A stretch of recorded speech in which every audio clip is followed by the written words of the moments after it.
नमस्कार दोस्तों, सभी सनातन प्रेमियों को जय माता दी। आप देख रहे हैं धर्म शिक्षा। मित्रों, हम अपने पिछले वीडियो में सत्य सनातन धर्म से जुड़ी बहुत ही महत्वपूर्ण विषय पर चर्चा किए थे।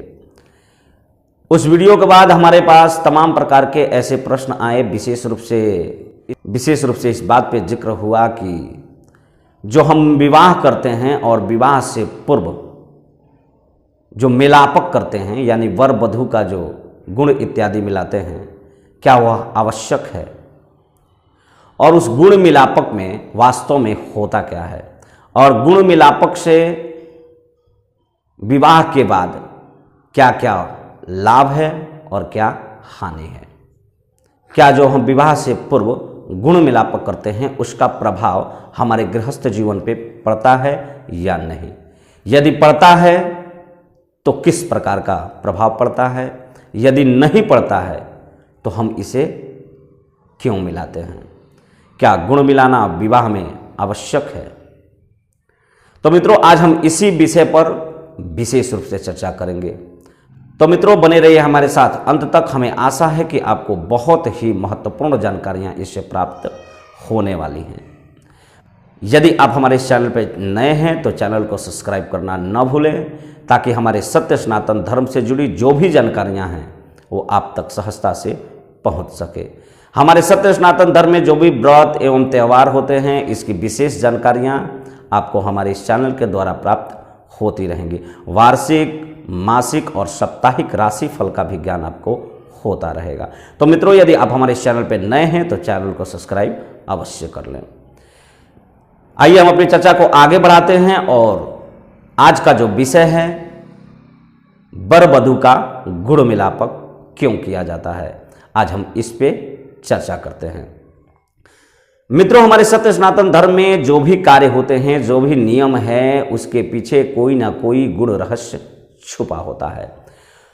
जो भी हम कार्य करते हैं उससे हमारे जीवन में हानि लाभ जुड़ा होता है। मित्रों, गुण मिलापक से हम अपने गृहस्थ जीवन में होने वाली हानि लाभ का पता करते हैं।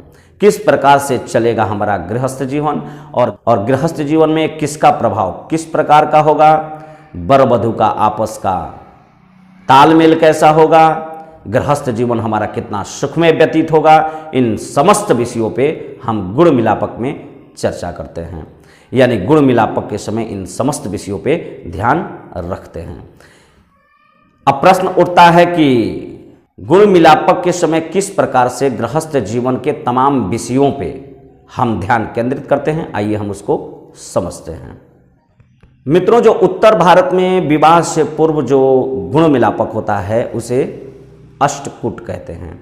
यानी 8 प्रकार की चीज़ों को मिलाया जाता है, जिसका प्रभाव हमारे गृहस्थ जीवन पे विशेष रूप से पड़ता है।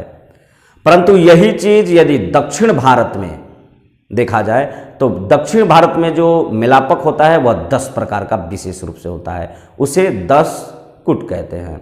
लेकिन उत्तर भारत में जो विवाह से पूर्व गुण मिलापक होता है उसमें 8 प्रकार की चीज़ों को विशेष रूप से मिलाया जाता है, जिसे अष्टकूट कहते हैं।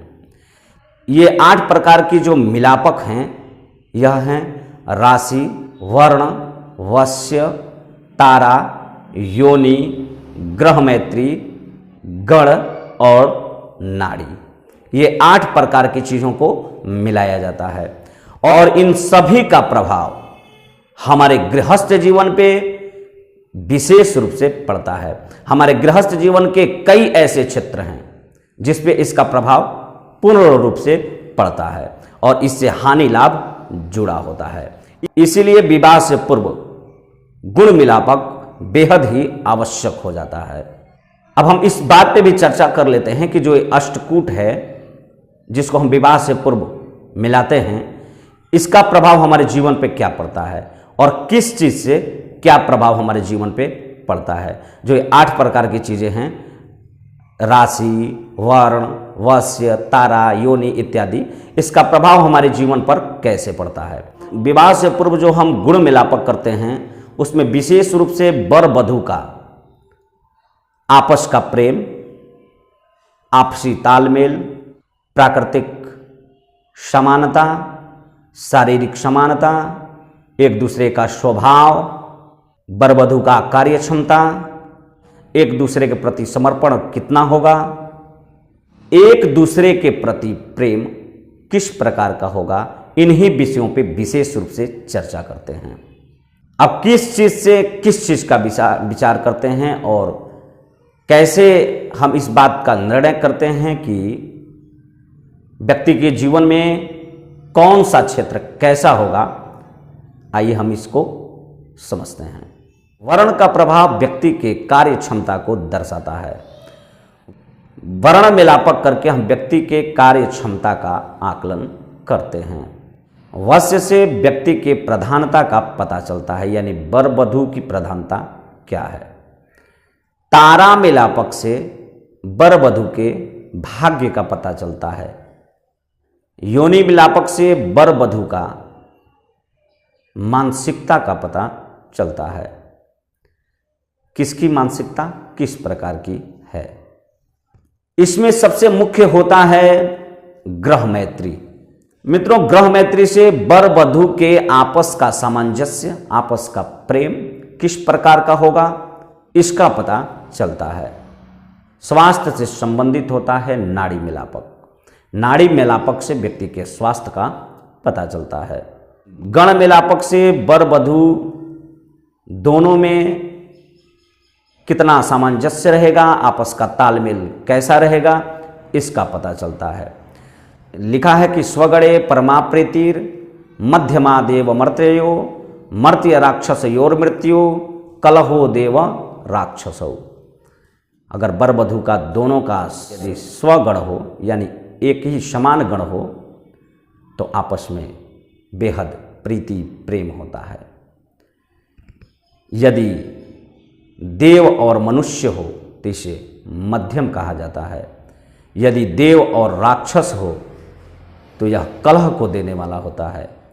यदि राक्षस और मनुष्य हो तो यह मृत्यु तुल्य कष्ट को देने वाला होता है। इसी प्रकार से सभी अष्टकूट को हम मिलाकर व्यक्ति के गृहस्थ जीवन का आकलन करते हैं कि व्यक्ति का गृहस्थ जीवन कैसा व्यतीत होने वाला है। इन सभी चीज़ों को मिलाने के बाद यदि गुण 17 से ऊपर हो तो विवाह सुनिश्चित होता है, अन्यथा यदि 17 गुण से नीचे हो तो विवाह संतोषजनक नहीं होता। तो इन सभी चीज़ों का प्रभाव हमारे जीवन पे पड़ता है, गृहस्थ जीवन पे पड़ता है। इसलिए विवाह से पूर्व गुण मिलान करना बेहद ही आवश्यक है। यदि आपस में प्रेम ना हो, सामंजस्य ना हो, दोनों का ग्रह मैत्री न मेल खाता हो, दोनों में समानता ना हो, तो गृहस्थ जीवन में तमाम प्रकार की समस्याएं उत्पन्न होती हैं। इन्हीं सब चीज़ों के लिए गुण मिलापक किया जाता है और यह बेहद ही आवश्यक है। मित्रों, विवाह में कुछ चीज़ें और भी हैं जिस पर विशेष रूप से ध्यान देना चाहिए। जैसे एक गोत्र में विवाह करना वर्जित है। अब एक गोत्र में विवाह क्यों नहीं किया जाता, हम अपने पिछले वीडियो में इसके बारे में विस्तार से जानकारी दिए हैं कि एक गोत्र में विवाह क्यों नहीं होता है। कभी कभी हम अपने सुविधा को ध्यान में रखते हुए ऐसे जगह विवाह करते हैं जहां विवाह नहीं करना चाहिए। जैसे जिसको कुछ जगह पे गोलावट लोग कहते हैं, यानी जिस घर से हमारे घर में बहू आई है हम उसी घर में अपनी बेटी का विवाह करते हैं। ऐसा कदापि नहीं करना चाहिए। दो सहोदर भाइयों का विवाह दो सहोदर कन्याओं से नहीं करना चाहिए, यानी दो सगे भाइयों का विवाह दो सगे बहनों के साथ कदापि न करें। यह सब शास्त्रोक्त नियम है। इन सब का भी प्रभाव पड़ता है जो हम अपने पिछले वीडियो में इसका विस्तार से जानकारी दे चुके हैं। एक चीज और आजकल समाज में विशेष रूप से होता है, वह है जयमाला। मित्रों, हम जब ब्रह्म विवाह करते हैं उसमें जयमाला का जिक्र नहीं आता।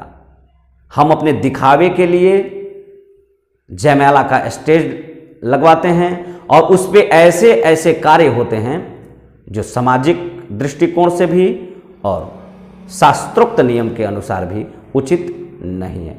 आजकल जयमाला कार्यक्रम में तमाम प्रकार के अनुचित कार्य होते हैं जो नहीं होना चाहिए। जयमाला से हमारे विवाह पे तमाम प्रकार का बुरा प्रभाव पड़ता है। एक तो समय बर्बाद होता है और इस समय बर्बाद होने के कारण हमारे विवाह के तमाम ऐसे मुख्य